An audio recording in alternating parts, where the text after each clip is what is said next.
আচ্ছা এখন কি পুরনো কাসুন্দিগুলো ঘাটা হবে? আরে বাবা তুমি এত ছটফট করছো কেন? 10টায় ক্লাস, ঠিক পৌঁছে যাবে। এখান থেকে তো 10 মিনিট লাগিয়ে যেতে। আরে বাবা এই সময় জ্যাম থাকে। ভুল কথা বলছো তুমি, উল্টো দিকে যাওয়ার কোনো জ্যাম থাকে না। আচ্ছা এখানে না আমার একটা কথা বলার আছে মোহর, সেটা হলো আমি তোমাকে সত্যি এখানকার কলেজে, এই কলেজে ভর্তি হওয়ার জন্য পাঠিয়েছিলাম, কিন্তু তোমাকে ভর্তি নেওয়া হতো না যদি তোমার স্যার না থাকতেন। জানি ম্যাম, আর সব থেকে বেশি বাধা দিয়েছিলেন দেখুন এই ভদ্রলোক।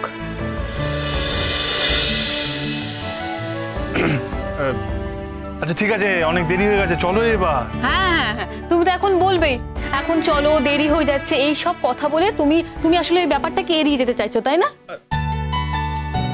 তোমার মনে আছে তুমি তো কখনোই চাওনি যে আমি এই কলেজে ভর্তি হই। ও কখনোই চায়নি। ও কত কঠিন কঠিন প্রশ্ন করেছিল, জিজ্ঞেস করুন একবার।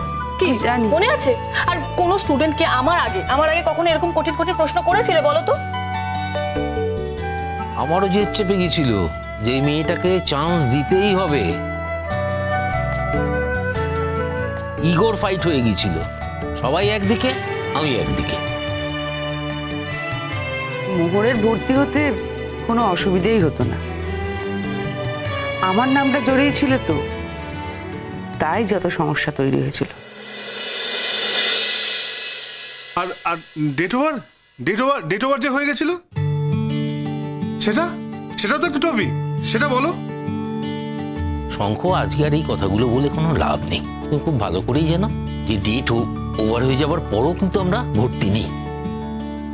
সেটা প্রতিবারই হয়, পরীক্ষা দিতে হয়।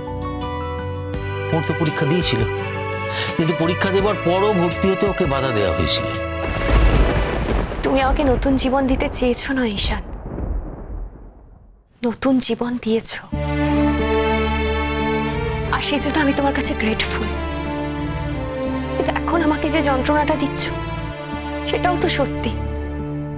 বিছানায় শুয়ে তুমি উল্টো দিক ফিরে ঘুমিয়ে পড়ো কেন ঈশান? এটা তো আগে হতো না। আগে যা হতো সেটা জীবনের শেষ দিন পর্যন্ত সেটাই হবে, তার কি কোনো মানে আছে? মানুষের কোনো চেঞ্জ হয় না? মানুষের ইচ্ছের কোনো দাম থাকে না? আমার যদি ঘুম পায় আমি ঘুমোতে পারবো না, বা ঘুম যদি না পায় আমি জেগে থাকতে পারবো না? আমার ইচ্ছে। তোমার যদি ঘুম পায় তাহলে সেটা আমার থেকে বেশি ভালো আর কেউ বুঝবে না ঈশান। কিন্তু তুমি ঘুমোও না, তুমি উল্টো দিক ফিরে ছটফট করো কেন ঈশান? কি হয়েছে, কি সমস্যা তুমি আমাকে বলো। আচ্ছা তোমাকে কি কেউ বলেছে যে আমি তোমার থেকে বেশি ভালো শরৎ বাজাই? যদি কেউ এই কথাটা বলেও থাকে তাহলে সেটা সত্যি নয়। কে বলেছে এই ধরনের অদ্ভুত কথা? কে এইসব অদ্ভুত কথা বলেছে? মানে তোমার মনের মধ্যে এটা আছে যে তুমি আমার থেকে ভালো বাজাও? কেউ নিশ্চয়ই বলেছে। যারা যারা ওই শরদের ক্লাসে যায় তারাই বলেছে, আর যারা বলেছে তাদেরকে তুমি স্পেয়ার করোনি, তাদের সঙ্গে তুমি আর কথাই বলো না। সেই খবরটা আমি পেয়েছি ঈশান। মানে তুমি কি আমাকে স্পাইং করছো নাকি? স্পাইন করার দরকার হয় না ঈশান। তুমি হয়তো ভুলে যাচ্ছ ওই একই ক্লাসে কিন্তু আমিও যাই।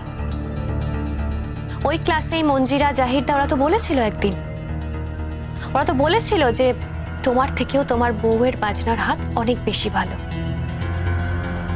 কথাটা তখন তুমি হেসে সামলে নিয়েছিলে ঠিকই, কিন্তু তারপর থেকে আমি লক্ষ্য করেছি তুমি ওদেরকে অ্যাভয়েড করছো, তুমি ওদের সঙ্গে কথাও বলো না। এগুলো সব তোমার কমপ্লেক্স। আর একটা কথা মনে রেখো, ওরা যে কথাগুলো বলে সেগুলো তোমাকে বুস্ট আপ করার জন্য, তোমার মোরালকে বুস্ট আপ করার জন্য। আমার থেকে তোমার বাজনার হাত ভালো, মানে আমি যে এত বছর এই প্র্যাকটিসের মধ্যে থেকে বাজাচ্ছি, রেগুলার প্র্যাকটিসের মধ্যে থেকে বাজাচ্ছি, আর তুমি এতদিন out of touch, totally detach হয়ে বাজাচ্ছ, সেটা কি করে? মানে তোমার বাজনা সেখানে বেটার হতে পারে? যদি তাই হতো তাহলে আমরা যখন জলপাইগুড়িতে গুরুজির কাছে শিখতাম, গুরুজি সেই কথাই বলতেন, আমিও তো তোমাকে সেটাই বলতে চাইছি ঈশান, যে কথাটা সত্যি নয়। যদি কেউ এরকম কোনো কথা বলে থাকে তাহলে সেটা ভুল।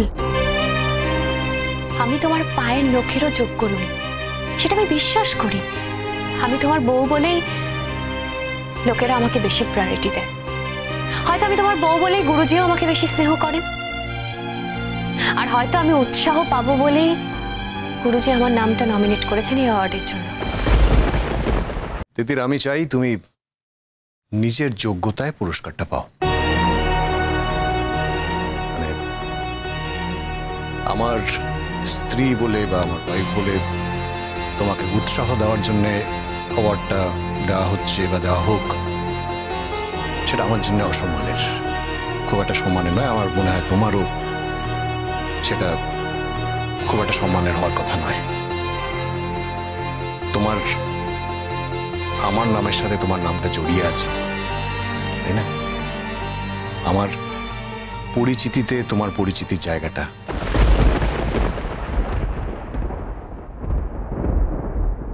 আমিও সেটাই চেয়েছিলাম ঈশান। আমিও তোমার বউ হিসেবেই সব জায়গায় যেতে চেয়েছিলাম, কিন্তু এখন তুমি যেভাবে রিয়াক্ট করছো তাতে আমার মনে হচ্ছে যে এবার আমার নিজের পরিচয় খোঁজার সময় এসে গেছে।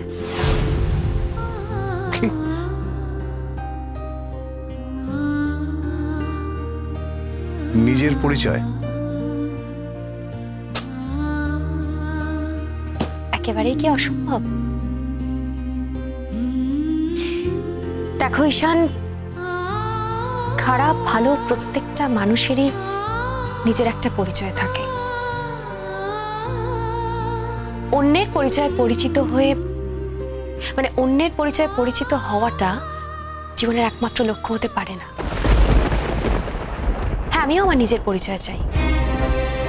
আমি খারাপ হই বা ভালো হই, যাই হই, আমার সেই পরিচয়টাই থাকবে। এমনও যদি হয় যে আমার দ্বারা কিচ্ছু হবে না, তাও ভালো, কিন্তু আমি ঈশানের বউ। ঈশান ভালো বাজায় বলে তার বউও খানিকটা বাজনা টাজনা জানবে, এই পরিচয়টা আমি আর চাই না ঈশান। আচ্ছা, আমি কি তোমায় কোনোদিনও কোনো হেল্প করিনি মোহর? তুমি যে কথাগুলো বলছো। তা তো বটে, তুমি হেল্প না করলে এত কিছু হতোই না। আমি এই রেজাল্ট করেও বেরোতে পারতাম না। ইনফ্যাক্ট আমি কোর্সটাই হয়তো কমপ্লিট করতে পারতাম না। মোর, তোমায় কিন্তু জীবনে দাঁড়াতেই হবে। এই পৃথিবীতে তুমি কিছু একটা করতে এসছো, সেটা আমরা বিশ্বাস করি। অতএব শঙ্খ তোমাকে হেল্প না করলেও কিন্তু তুমি দাঁড়াতে। হয়তো একটু সময় লাগতো, পথটা আরো একটু কঠিন হতো, কিন্তু তুমি দাঁড়াতে। যাই হোক তাই হোক, এই কথা তো স্বীকার করবে যে আমাদের কলেজে পড়তে এসেছিলে বলে এরকম একটা শ্বশুর বাড়ি পেয়েছো। হ্যাঁ, কি বলতে চাইছো শঙ্খ? মানে ও শ্বশুর বাড়ি পেয়েছে এটা বলতে চাইছো, না তোমার মতো স্বামী পেয়েছে সেটা বলতে চাইছো?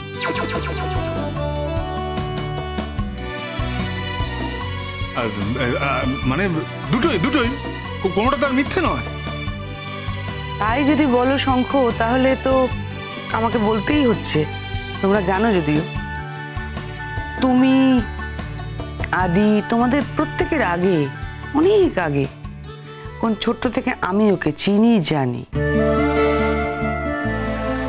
ও আমাকে মায়ের মতো ভালোবাসে, আমি ওকে মেয়ের মতো নয়, ওকে মেয়েই তো ভাবি।